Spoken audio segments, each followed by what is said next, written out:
এবার ভারতীয় কৃষককে অপহরণের অভিযোগ বাংলাদেশের সীমান্তরক্ষীদের বিরুদ্ধে। নদিয়ার চাপড়ার হৃদয়পুরের বাসিন্দা নূর হোসেন প্রতিদিনের মতো নিয়ম করেই সীমানা পেরিয়ে নিজের চাষের জমিতে যান চাষের কাজে। যাওয়ার আগে নিজের শংসাপত্র জমা রেখে যান বিএসএফ এর অফিসে। দুপুরে খেতেও আসেননি, তখনই খোঁজ শুরু। ওনারা 11টা থেকে খোঁজ করে, 11টা থেকে খোঁজ করার পর ওনাকে আর পাচ্ছে না, বুঝলেন তো। তারপর আমাদের এখানে ক্যাম্পে জানাই, ক্যাম্পে জানানোর পর ওরা মিটিং করে, মিটিং করার পর বেশি বলছি যে তোমার স্বামীকে বাংলাদেশের লোক কিছু লোক ধরে নিয়ে যায়, বিজেপি, ওরা বিজেপি বলে, বিজেপি। আচ্ছা, তা বিজেপির লোক ওনাকে তুলে নিয়ে গেছে। বিকেল গড়িয়ে সন্ধে নামলেও বাড়ি ফেরেননি নূর হোসেন।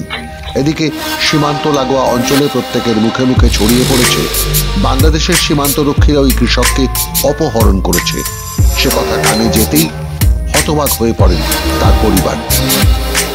21 নম্বর গেটে দিয়ে আমার ভাই নূর হোসেন শেখ জমির চাষের ভুঁইয়ে ভুট্টোর ভুঁই গিয়েছে চাষ করতে দিয়ে কিছুক্ষণ পর শোনা যাচ্ছে, তখন 10টা বাজে, তখন শোনা যাচ্ছে আমি ছিলাম পাতুরিয়াতে কাজে গেছিলাম, কাজে থেকে শুনতে পাচ্ছি ধরে নিয়ে গেছে। বাড়ি আসলাম।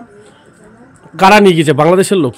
বাংলাদেশের কে নিয়ে গেছে সঠিক জানি না ভাই। আচ্ছা, এটা শুনতে পেলাম। আচ্ছা, আপনার ভাই যখন এখান থেকে গিয়েছিল তখন আধার কার্ড জমা দিই, ফটো গেটে চেক করিয়েছে, মেশিনে জমা দিই, তারপরে গিয়েছে পুলিশ চেক করে, টিপ মারতে হয়, জমির নম্বর বলতে হয়। আপনাদের ওদিকে কি জমি রয়েছে? হ্যাঁ, ওদিকে জমি আছে। প্রতিদিন কি চাষ করতে? প্রতিদিন যেতে হয়। আচ্ছা, আজকে চাষ করতে গিয়েছিল? গিয়েছে।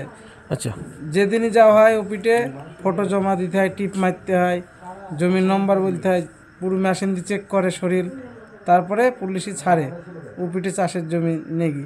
তারপরে যখন ঘুরে আসার পাকে তখনও টিপ মারে। এখনো নূর হোসেনের আধার কার্ড, ভোটার কার্ড জমা রয়েছে বিএসএফ ক্যাম্পে। কেউ বলছেন বিজিবি, কেউ বা বলছেন স্থানীয় বাংলাদেশের মানুষ।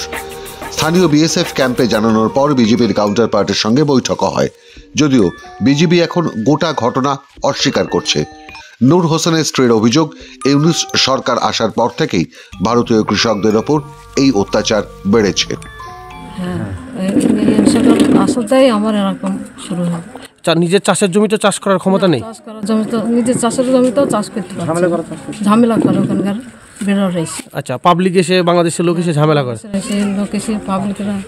আচ্ছা, আজকে তার মানে আজকে আপনার স্বামী চাষের জমিতে কাজ করার সময় ওরা তুলে নিয়ে গেছে? প্রতিদিন যায়, আগেও চাষ করতে গেছিল, দোকান থেকে তুলে নিয়ে গেছে। আচ্ছা, এখানে কি গেটে আপনার আধার কার্ড জমা দিয়েছিলেন? তো গেটে আধার কার্ড জমা দেওয়া আছে, এখনো আছে, ড্রাইভার কাছে দিইনি।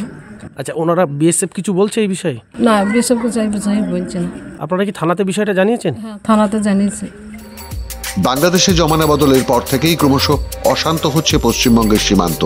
প্রতিবেশী বাংলাদেশের সঙ্গে 2217 কিলোমিটার সীমানাযুক্ত পশ্চিমবঙ্গের, যার 916 কিলোমিটারে কোনো কাঁটা তার নেই। কিছুটা অংশ নদী, সাগর, সেখানে সে অর্থে বেড়া দেওয়া যায় না।